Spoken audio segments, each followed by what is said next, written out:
आज मुख्य रूप से मैं बिहार के दौरे के बाद और अपने संसदीय क्षेत्र के दौरे के उपरांत बनारस देर रात में पहुंचा हूँ। अभी हमारे सीएमओ और सभी इम्यूनाइजेशन ऑफिसर, वैक्सीन के जो इंचार्ज है, सभी लोगों से एक समीक्षा कर रहे थे।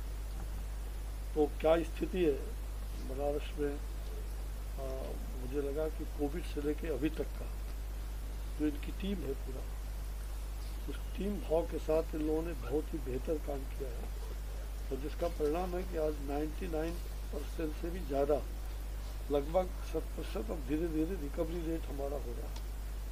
और आज के दिन में हम ये कह सकते हैं कि वैक्सीनेशन की दृष्टिकोण से जो इनकी तैयारी हुई थी और जो वैक्सीनेशन में जो हेल्थ वर्कर्स को इन्होंने फर्स्ट राउंड में जो किया था, वो फर्स्ट डोज 72% इनका पड़ा था और 95% फिर इन्होंने सेकेंड डोज जो है उसको कवर किया। मुझे लगता है कि फ्रंट लाइन वर्कर का भी जो मॉपअप राउंड होगा उसका प्लान पूरी योजना बन गई है। 22 फरवरी से मॉपअप राउंड भी यहाँ शुरू होगा और साथ साथ मार्च महीने में ही सेकेंड वीक में मोस्ट प्रोबेबली सेकेंड वीक में करेंगे आप वो 50 से ऊपर जो भारत सरकार ने तय किया है 50 से ऊपर का, तो उसके लिए भी तैयारी जारी है और उसमें पब्लिक और प्राइवेट सेक्टर दोनों का सहयोग किया जाएगा। और उसके साथ साथ कुछ बड़े बड़े पूरे देश भर में हम लोगों ने सोचा है कि बड़े पैमाने पर हो रहा है, इसलिए पीपुल्स अवेयरनेस, लोगों में जागरूकता कायम करने के लिए तमाम बहुत सारे जो हमारे NGOs के बड़े बड़े सेक्टर्स हैं, हमारे लॉटरी, लायंस और इस प्रकार के जो लोग हैं वो लोग अवेयरनेस में सहयोग करें ताकि हमारा ये काम जल्दी से जल्दी हो सके। फिर वो trader association, chamber of commerce, इस प्रकार के व्यवसायों का, ताकि हर सेक्टर को हम अधिक से अधिक लोगों को वो टीकाकरण में सहयोगी बन सके। तो यह भी एक भारत सरकार इस पर विचार कर रही है। मुझे लगता है कि अभी आपने देखा, मैं मुख्य रूप से स्वास्थ्य के मामले में आदरणीय प्रधानमंत्री श्री नरेंद्र भाई मोदी जी का जो नेतृत्व और उनके मार्गदर्शन में जहां कोविड की लड़ाई हमने पूरे दुनिया में बेहतर लड़ाई अगर किसी ने देश ने लड़ा तो भारत ने लड़ा। और आज भारत, हम ये कह सकते हैं कि वसुधैव कुटुंबकम की भावना से हमने काम किया है। कोविड के उस कालखंड में भी लगभग 160 देशों में हमने जो क्लोरोक्विन टैबलेट जो हमारा भेजने का काम किया, हाइड्रोक्सी क्लोरोक्विन टैबलेट, तो वो टैबलेट बड़ी संख्या में, करोड़ों की संख्या में उन्होंने 160 देशों में भेजा। और भी कई दवाइयों का हम लोगों ने उस समय में वहाँ कुछ देश को हम लोगों ने देने का काम किया है। अभी जो वैक्सीन की स्थिति है, तो वैक्सीन हमारा 2 वैक्सीन, एक तो कोविड वैक्सीन और दूसरा कोविशील्ड जो है, दोनों वैक्सीन प्रचुर मात्रा में और विश्वसनीय ढंग से सबसे किफ़ायत दुनिया भर में, और हम ये कह सकते हैं कि विश्वसनीय, और ये वैक्सीन का डोज पूरे देश भर में चल रहा है। लगभग 1 करोड़ से भी ज़्यादा लोगों ने वैक्सीन अभी तक लगवा लिया है और इसमें फर्स्ट राउंड के बाद सेकेंड राउंड भी चल रहा है।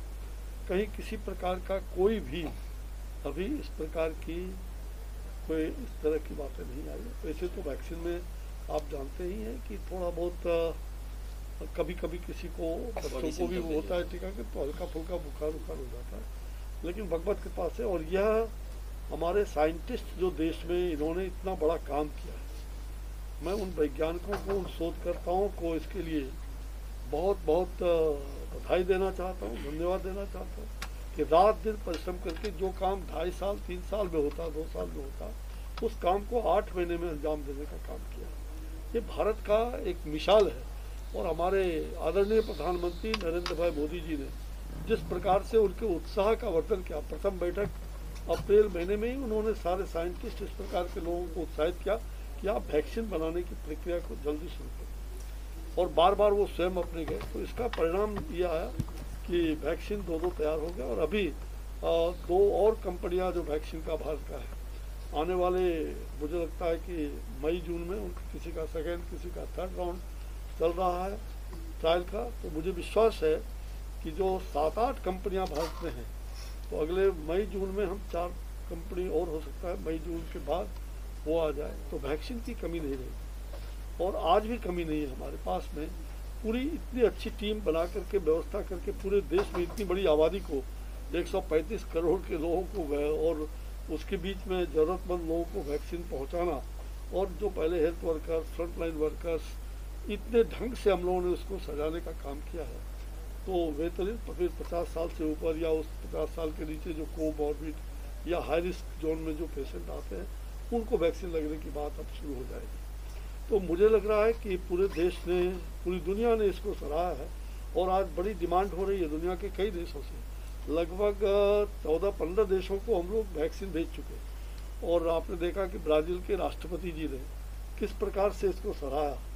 हनुमान जी के रूप में प्रधानमंत्री जी को बताया कि संजीवनी बूटी लेकर के, और हनुमान जी सुमेरु पर्वत को अपने हाथ मतलब उंगली पर उठाते हुए दौड़ रहे। ये वायरल भी वीडियो हुआ था, आप लोगों ने देखा होगा।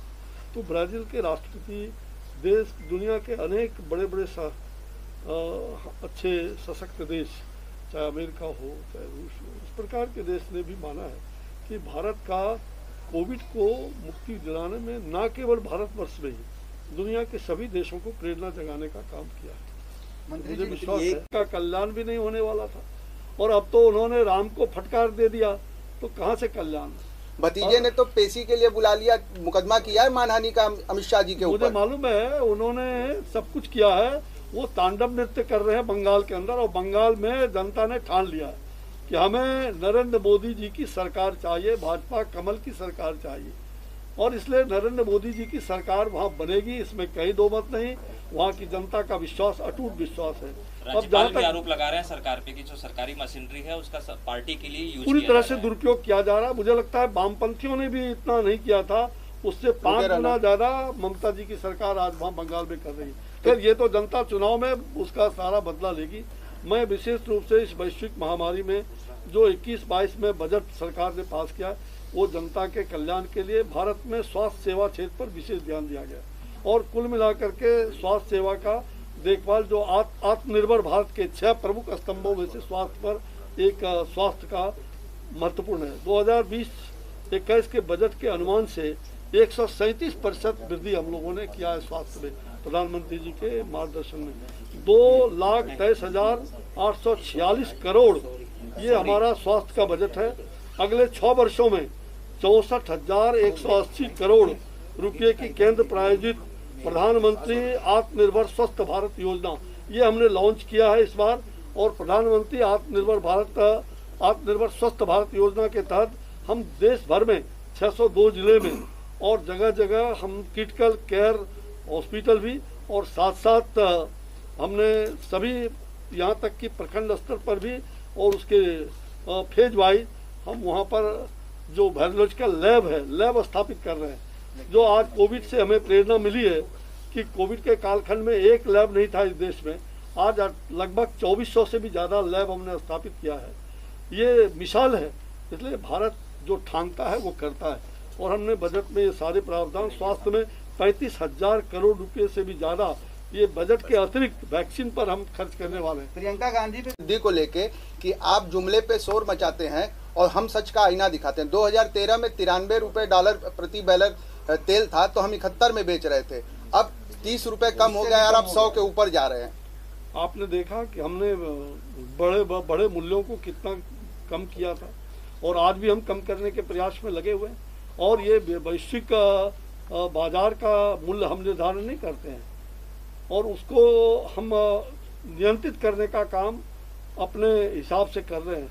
और इतना सारा सब कुछ हो रहा है देश में, इतने कल्याण के काम हो रहे हैं, वो दिखाई नहीं पड़ रहा है कि नहीं को, वो उनको दिखाई नहीं पड़ रहा है। मतलब पेट्रोल कब तक जाएगा, कितना ऊंचा जाएगा पेट्रोल? मुझे लग रहा है ये तो वैश्विक बाजार में तय होता है और उसके घटने बढ़ने का हम लोग नियंत्रित करके उसको कैसे जनता को उपयोगी हो। और आने वाले दिनों में तो वैकल्पिक पेट्रोल भी आप जानते हैं अरब के खाड़ी में तैयार होता है। अब वैकल्पिक बाजार, वैकल्पिक तैयारी के लिए भी भारत तैयार है और आने वाले कुछ वर्षों में हम किस प्रकार से इथेनॉल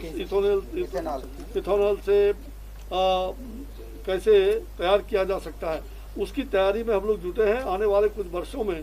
और अपना पेट्रोल होगा, स्वदेशी पेट्रोल होगा तो स्वदेशी ढंग से उसको। बंगाल में दीदी कब तक जय श्री राम कहेंगी? पश्चिम बंगाल में दीदी कब तक जय श्री राम कहेंगी? काफी नाराज हैं। जा रहे हैं, एक वीडियो वायरल हुआ राजस्थान का। भाई वो तो वो है, वो तो बउआ है, क्या करेंगे। हाँ, बउआ को कितना समझाए देशवासी, उनको तो केवल और केवल ना तो उनको पार्लियामेंट से मतलब है, ना लोकतंत्र के अंदर पार्लियामेंट में ना तो कोई अच्छी बात वो कभी कहते हैं, हरदम कटाक्ष, हरदम इस प्रकार के। भाई विपक्ष में सब लोगों को कहने का अधिकार है, विरोध करने का अधिकार है, लेकिन आप ऐसा विरोध करो जिससे सरकार को भी बल मिले, सरकार को भी आप आगे कटघरे में ला सकते हैं। ऐसा कभी आपने नहीं किया। बराबर राफेल का मामला हो, सभी मामले में तो जो जाकी रही भावना जैसी, तीन मुहूर्त देखे ही तीन तेसी, तो जिनकी भावना जैसी है सबको लगता है आपने क्या किया। हाँ, करप्शन, आपका पूरा परिवार, आप सारे लोग करप्शन को बढ़ाने में लगे रहे और आज कह रहे हो ये भीड़ जुटाने के लिए मस्जिदों से ऐलान किया जा रहा है। भाई कहीं से ऐलान हो, भीड़ जुटाने के लिए भीड़ होगी, वो भीड़ अस्थायी नहीं हो सकता। बात करें एक मिनट जैसी स्थिति पैदा हो गई है तो क्या लग रहा है? में भी कानपुर अछूता नहीं है, कानपुर में भी केसेस बढ़ते जा रहे देखिए हैं। मैं फिर कह रहा हूँ, आदरणीय प्रधानमंत्री जी बार बार लोगों से आग्रह कर रहे हैं और मोबाइल में आपको देखते हैं कि बराबर विज्ञापन भी आते रहे, एडवर्टीजमेंट भी आते रहे कि भाई अभी आपको अगर वैक्सीन भी हुआ, दवाई होने के बावजूद भी सावधानी बरतनी है और सावधानी बरतना और चेन को तोड़ना, ये दोनों कोविड को, तो वो काम हो रहा है। कहीं कहीं पर इस प्रकार की जो नहीं हो पाता वो बढ़ जाता है। तो मुझे लग रहा है कि दुनिया के कई देशों में लॉकडाउन की स्थिति हुई है, लेकिन भारत सौभाग्यशाली है हम लोग कि हम लोगों ने हर प्रकार से सावधानी भी बरता है और उसके हर कदम को हम आगे जागरूकता पूर्वक कर रहे हैं। तो हमें जागरूकता बढ़ाने की ज़रूरत है। वैक्सीन के बावजूद भी दवाई होगा तो भी ढिलाई नहीं, यह आग्रह हम बार बार कर रहे हैं। तो जहाँ भी इस प्रकार की चीज़ें बढ़े उसको नियंत्रण करने के लिए महाराष्ट्र के अंदर भी हमारा प्रतिदिन हम लोग उसके खबर में रहते हैं, वहाँ के सरकार के द्वारा, राज्य सरकार, तो राज्य सरकारों के सहयोग से। और आपने देखा आदरणीय प्रधानमंत्री जी ने किस प्रकार से इसको टैकल किया, शुरू से लेकर बाद तक सभी राजनीतिक दलों को, सभी स्वास्थ्य से जुड़े हुए जितने भी पदाधिकारी हैं, राज्य सरकारों से, मुख्यमंत्री से कितने राउंड बैठकें की, बातचीत किया। हम लोगों ने ग्रुप ऑफ मिनिस्टर्स करके लगभग 25 से ज़्यादा मीटिंग अभी अब तक कर चुके हैं ग्रुप ऑफ मिनिस्टर्स की। तो मुझे लग रहा है कि प्रधानमंत्री जी का निर्देश और मार्गदर्शन हम सब लोगों के लिए पाथे है। और आज हम ये कह सकते हैं कि प्रधानमंत्री जी जिस प्रकार से स्वास्थ्य के बारे में चिंतित हैं और वो जानते हैं कि स्वच्छ भारत और स्वस्थ भारत तभी बनेगा जब तक स्वच्छता को नहीं अपनाएंगे, स्वस्थ नहीं हो सकते। और आपने 2014 के बाद से जो उन्होंने ये मिसाल कायम किया, तो देश और दुनिया इसका साक्षी है। मंत्री जी, अभी की जो स्थिति है उसको लेके क्या लग रहा है कि खतरनाक स्थिति तक फिर से देश पहुंच सकता है? मुझे लग रहा है कि किसान आंदोलन में आपको देखा होगा आपने कि कहीं भी दुनिया तो छोड़ दीजिए, देश में भी जगह जगह किसान आंदोलन का कहीं भी बहुत ज़्यादा लहर हो, कहीं नहीं है। जानते हैं लोग, समझ रहे हैं कि मोदी जी ने जिस प्रकार से किसानों को उनकी आय को 2022 तक दुगुनी करनी है और उसके लिए क्या नहीं किया। अब बजट का जो हमारा एक्ट है उसमें एक भी, कई राउंड बातचीत हुई कि एक भी आप कोई उसमें त्रुटि निकाल दो तो उसको हम सुधार करेंगे।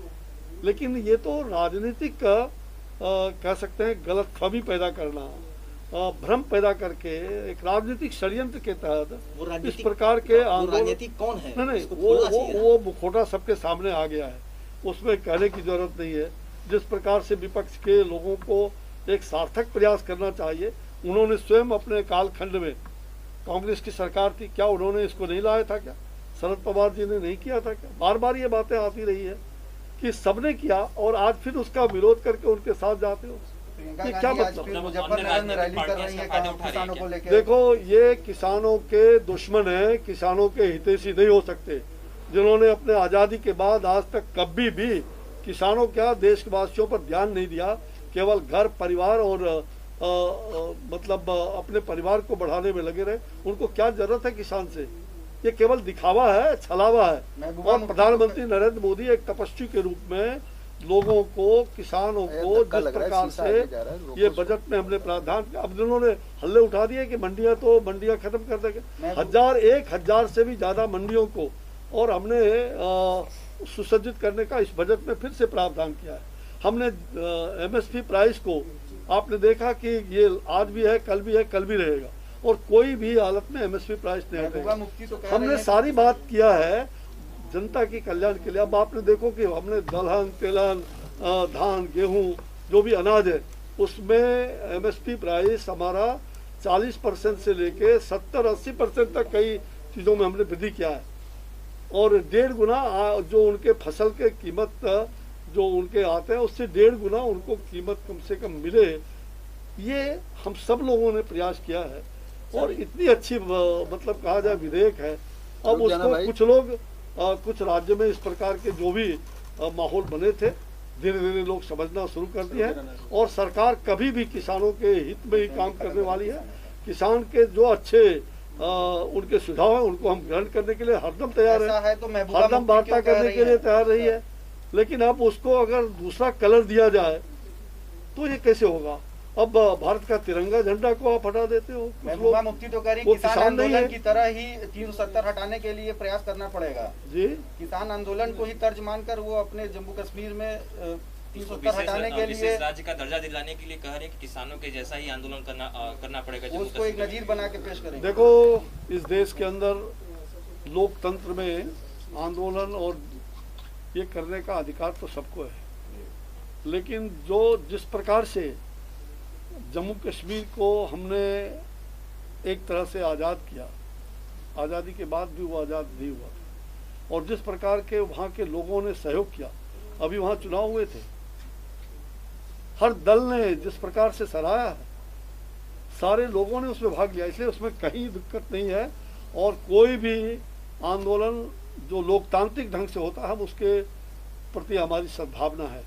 लेकिन हिंसक वातावरण बनाने वाले, हिंसा के साथ कोई वो हिंसक जो पद्धति कोई भी अपनाता है तो दुर्भाग्यपूर्ण है, और उस पर सरकार उसको किसी भी हालत में, किसी भी हिंसक चीज़ों को कुचलने का प्रयास हम करेंगे। किसी भी हालत में हिंसा। राहुल गांधी की रैलियों में भीड़